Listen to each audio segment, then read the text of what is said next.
Red, White, and Royal Blue, Chapter 7. Chapter 7.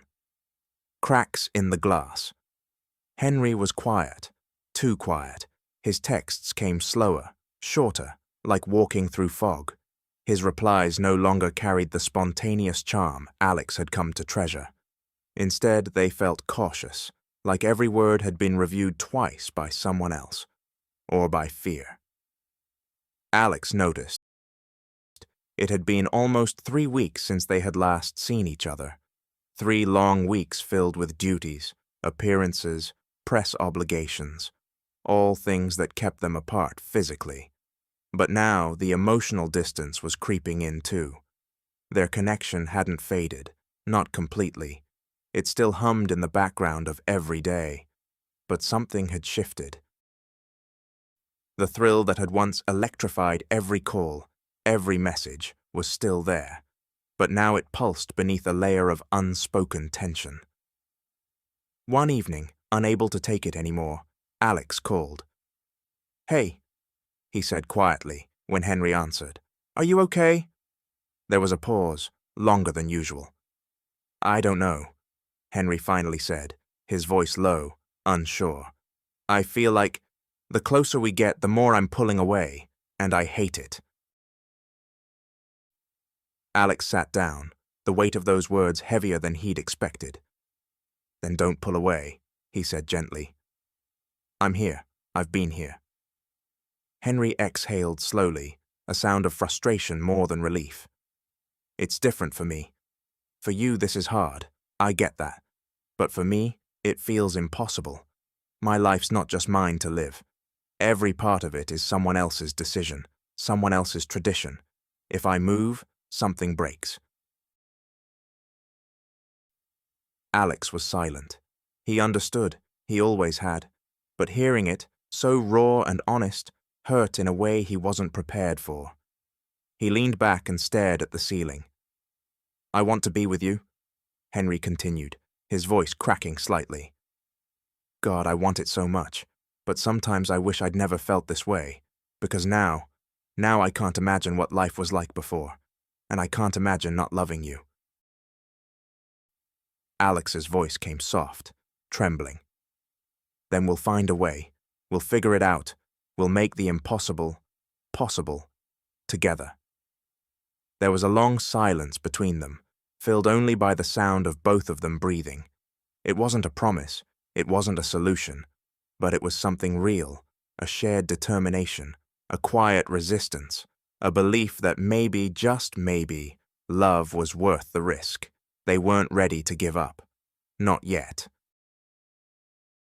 Red, White, and Royal Blue. Chapter 8. The Storm Breaks. It happened on a Tuesday. Alex had just walked out of a tense press briefing, still adjusting his tie, when his phone vibrated violently in his pocket. A flood of notifications burst onto the screen.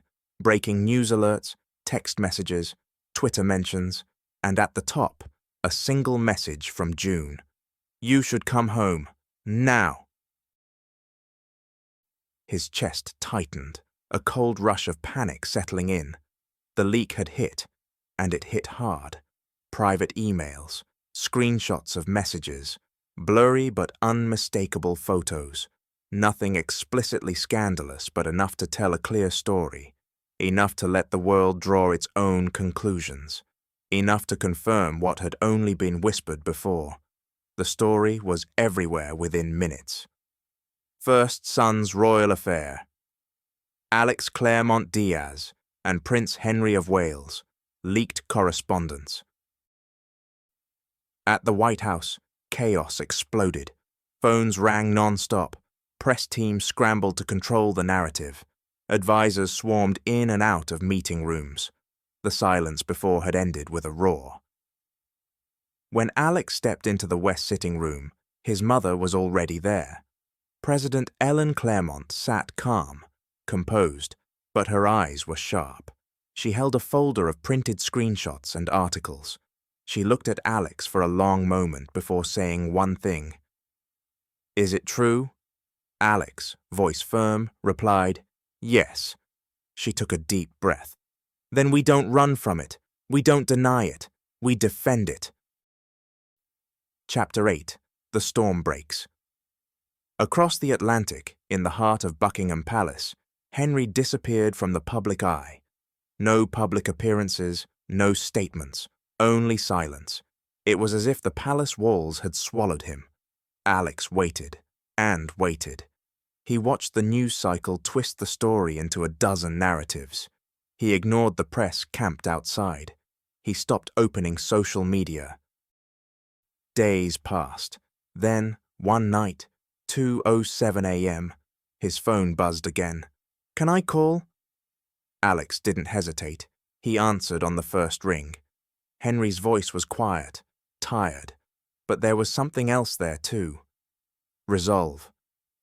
"I didn't know how to breathe, Alex," Henry confessed, "the moment it broke. I felt everything close in, but I don't want to disappear. I don't want to pretend. Not anymore." Alex, heart aching, whispered, "Then don't. We'll face it, together." Their call stretched for hours.